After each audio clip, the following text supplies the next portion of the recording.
I graduated from Yale Law School in 1993. I grew up in the South. I had never been north of Kentucky before I went to law school. I got there. I had never seen so much drug abuse as went on among the undergraduates at Yale. Literally across the street and 2 blocks away, there was also drug abuse in the housing projects.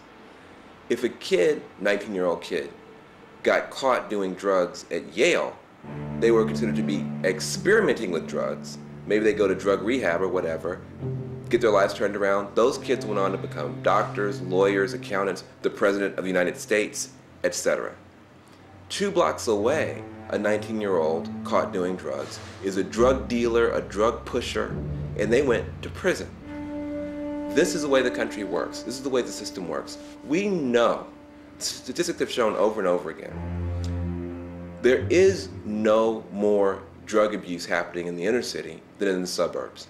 If you really want to catch a bunch of drug abusers, don't go in a housing project, go in a frat house. You'll get all the drugs you want and all the arrests you want.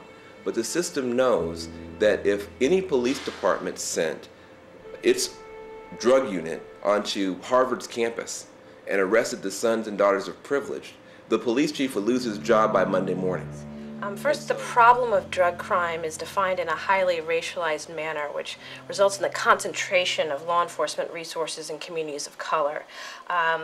The Kennedy Commission, Justice Kennedy recently headed up an ABA commission on criminal justice in which they investigated issues relating to mass incarceration and the war on drugs, and they found what many researchers have known for a long time, that drug use and drug sales is relatively equal across racial lines, that relatively equal proportions of African Americans, whites, Latinos, and Asian Americans engage in both drug use and drug sales.